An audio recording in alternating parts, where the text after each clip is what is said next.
कांग्रेस के पूर्व अध्यक्ष एवं सांसद राहुल गांधी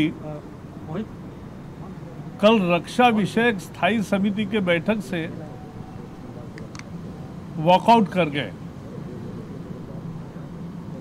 उनका कहना था कि महत्वपूर्ण विषयों के बदले छोटे छोटे विषय क्यों लिए जा रहे हैं। शायद उनको पता नहीं कि एजेंडा तय करने की भी बैठक होती है कि इस वर्ष में क्या क्या विषय लेने हैं।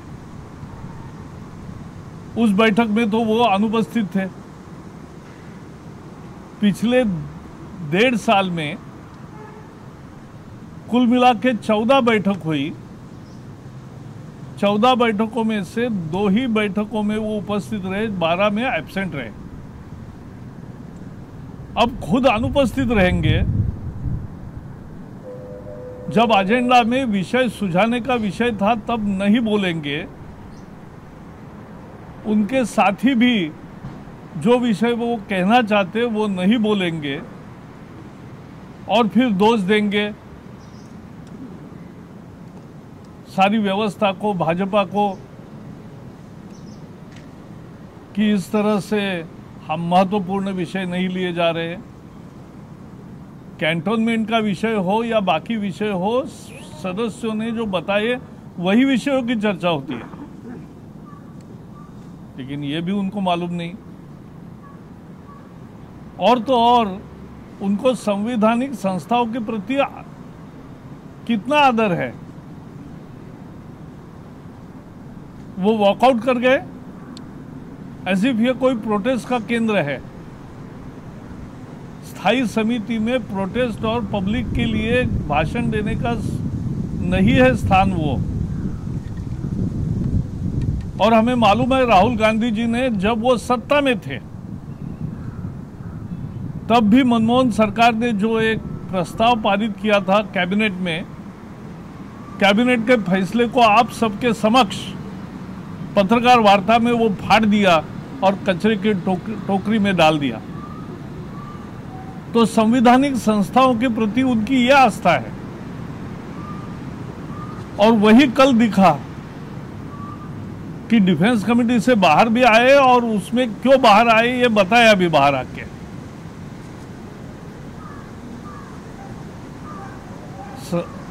स्थायी समिति के बैठक का रिपोर्टिंग नहीं होता है और members are not expected to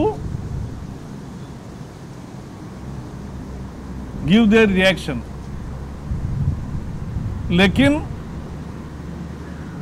ये पहले अनुपस्थित रहेंगे, अपना जो एजेंडा चाहते हैं वो बताएंगे नहीं और फिर अचानक 14 में से 2 ही बैठकों में आएंगे और बैठकों में आकर फिर ये कहेंगे कि महत्वपूर्ण विषयों की चर्चा नहीं हो रही है। ये सांसदीय प्रणाली को और संवैधानिक संस्थाओं का अपमान है। ये संवैधानिक संस्थाओं के लिए जिस तरह से उन्होंने काम किया है उसका ये परिचायक है। और जब पहले ऑर्डिनेंस फाड़ा था वो भी इसी का उदाहरण एक है। और इसलिए हम इस रवैये की भर्त्सना करते हैं और राहुल गांधी को संवैधानिक संस्थाओं का आदर करने सीखना चाहिए, नहीं तो लोकतंत्र में उनकी भूमिका और नगण्य होती जाएगी।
Download Tarang online radio app from Google Play Store.